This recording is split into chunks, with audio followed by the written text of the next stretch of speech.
সেদিন সমস্ত মানুষ দেখবেন হযরতে আদম আলাইহিস সালাতু ওয়াস সালাম আল্লাহর আরশের নিচে অবস্থান করছেন। জোরে বলুন সুবহানাল্লাহ। আদম আলাইহিস সালাতু ওয়াস সালাম সেদিন দেখবেন তার সন্তানদের মধ্যে কে জান্নাতে যাচ্ছে আর কে জাহান্নামে যাচ্ছে। এমন সময় হযরতে আদম আলাইহিস সালাতু ওয়াস সালাম দেখবেন একজন উম্মতে মুহাম্মদীকে ফেরেশতারা ধরে ধরে জাহান্নামের দিকে নিয়ে যাচ্ছে, হাঁকিয়ে হাঁকিয়ে জাহান্নামের দিকে নিয়ে যাচ্ছে।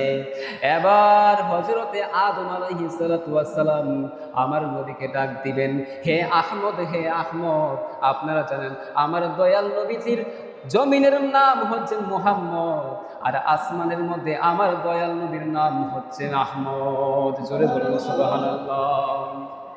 হযরতে আদম আলাইহিস সালাতু ওয়াস সালাম আমার দয়াল নবী মায়ার নবীজিকে ডাকবেন, হে আহমদ, হে আহমদ।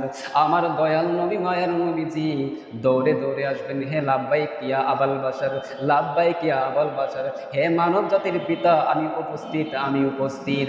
তখন হযরতে আদম আলাইহিস সালাতু ওয়াস সালাম আমার দয়াল নবী মায়ার নবীকে বলবেন, হে মুহাম্মদ সাল্লাল্লাহু আলাইহি ওয়াসাল্লাম, এই যে দেখো আপনার একজন উম্মতকে ফেরেশতারা হাঁকিয়ে হাঁকিয়ে ধরে ধরে জাহান্নামের দিকে নিয়ে যাচ্ছে।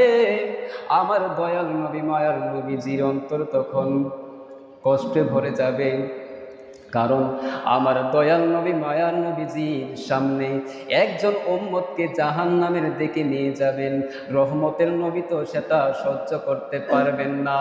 আমার দয়াল নবী মায়ার নবীজি হাসরের ময়দানে একবার জাহান্নামের গেইটে যাবেন, আর একবার ফুলসিরাতের গেইটে যাবেন, আবার মিজানের পাল্লার মধ্যে আসবেন, দেখবেন তার উম্মতকে জাহান্নামের দিকে নিয়ে যাচ্ছে কিনা। আমার দয়াল নবী মায়ার নবীজি রহমতের নবী হযরতে আদম আলাইহিস সালাতু ওয়াস সালাম যখন বলবেন, ইয়া রাসূলুল্লাহ, ইয়া হাবিবাল্লাহ, আপনার উম্মতদেরকে, আপনার একটা উম্মতকে ফেরেশতারা ধরে ধরে জাহান্নামের দিকে নিয়ে যাচ্ছে। আমার দয়াল নবী মায়ার নবীজি তখন সেখানে ছুটে যাবেন। আমার দয়াল নবী মায়ার নবীজি ওই ফেরেশতাদের কাছে যাবেন, ফেরেশতাদের কাছে যাইয়া বলবেন, থামো থামো, তোমরা এই লোকটাকে কোথায় নিয়ে যাচ্ছ?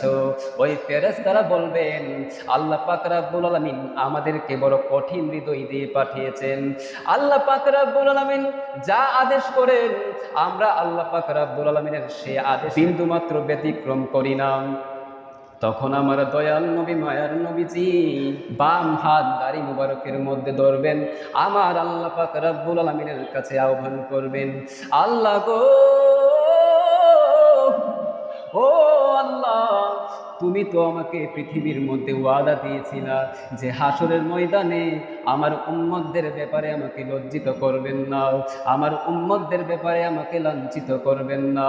ও আল্লাহ, আজকে সেই কাঙ্ক্ষিত সময় এসেছে, আজকে ওয়াদা পালনের সময় এসেছে, আপনি আজকে আপনার ওয়াদা পালন করেন।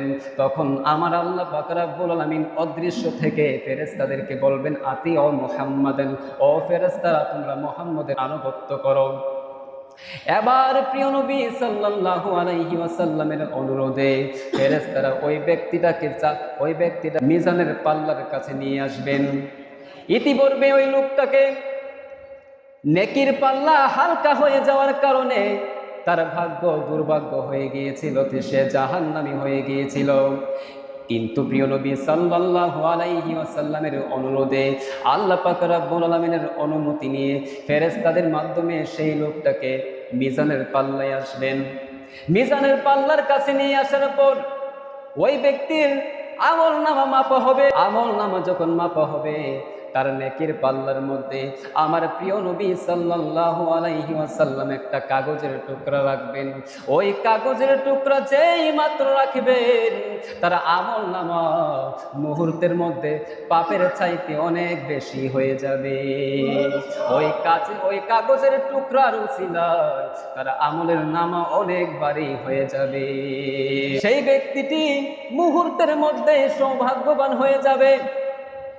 ইতিপূর্বে যেই ফেরেশতারা ওই লোকটাকে জাহান্নামের মধ্যে নিয়ে যাচ্ছিলেন হাঁকিয়ে হাঁকিয়ে, আমার আল্লাহর সঙ্গে সঙ্গে অদৃশ্য থেকে আওয়াজ দিবেন, ও ফেরেশতারা, ওই ব্যক্তিটা তো সৌভাগ্যবান হয়ে গিয়েছে, মুহূর্তের মধ্যে তার ভাগ্যটা পরিবর্তন হয়ে গিয়েছে, যা যা আমার বান্দাকে নিয়ে তোমরা এখন জান্নাতের দিকে যাও, জান্নাতের দিকে নিয়ে যাও, আমার বান্দাকে তোমরা জান্নাতের মধ্যে প্রবেশ করাও। আমাদের সমাজের মধ্যে কেউ যদি বিপদের মধ্যে পড়ে, বিপদের মধ্যে পড়ার পর তখন কেউ যদি তাকে সাহায্য সহযোগিতার জন্য আসে, সাহায্য সহযোগিতা করার পর আমরা কিন্তু তাকে থ্যাংক ইউ জানাই, শুকরিয়া জানাই, ধন্যবাদ জানাই, ওই ব্যক্তিটাও ব্যতিক্রম হলো না। ওই ব্যক্তিটা ফেরেশতাদের কাছে বলল, ফেরেশতারা, এই ব্যক্তিটা আমাকে এত বড় মুসিবতের দিনে, এত বড় মুসিবত থেকে আমাকে বাঁচিয়েছে, আমি জাহান্নামী ছিলাম, মুহূর্তের মধ্যে আমাকে ওই কাগজের টুকরার মাধ্যমে আমাকে জান্নাতি করে দিয়েছেন, আমাকে একটু সুযোগ দাও, আমি ওই ব্যক্তির সাথে কথা বলে আসি। ফেরেশতারাও তাকে অনুমতি দেবে। ওই ব্যক্তিটা আমার দয়াল নবী মায়ার নবীজির কাছে যাবেন, ওই ব্যক্তিটা গিয়ে বলবেন, ফিদাকা আবি ওয়া উম্মি, আপনার কদম মোবারকের মধ্যে আমার বাবা মা উৎসর্গ হোক, আপনি কেন মুসিবতের সময় এসেছেন, আজকে তো কেউ কাউকে চিনে না, আপনি কি কারণে আমাকে সাহায্য সহযোগিতা করেছেন, কি আপনার পরিচয়? তখন আমার দয়াল নবী মায়ার নবীজি বলবেন, তুমি কি আমাকে চিনো না? আমি হচ্ছি তোমার প্রিয় নবী সাল্লাল্লাহু আলাইহি ওয়াসাল্লাম, মুহাম্মাদুর রাসূলুল্লাহ সাল্লাল্লাহু আলাইহি ওয়াসাল্লাম। জোরে জোরে বলুন সুবহানাল্লাহ। ওই ব্যক্তিটা বলবেন, ইয়া রাসূলুল্লাহ, এতক্ষণে আমি চিনেছি, কিন্তু কি কারণে এত বড় মুসিবত থেকে আমাকে রক্ষা করেছেন?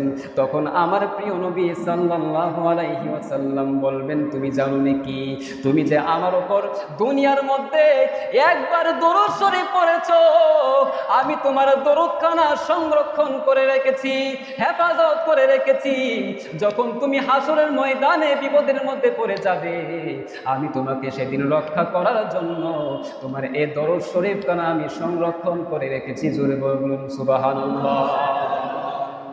এত বড় মুসিবত থেকে আল্লাহ পাক রব্বুল আলামিন বাঁচিয়েছেন শুধু এই দরুদ শরীফ পড়ার কারণে। জোরে বলুন সুবহানাল্লাহ।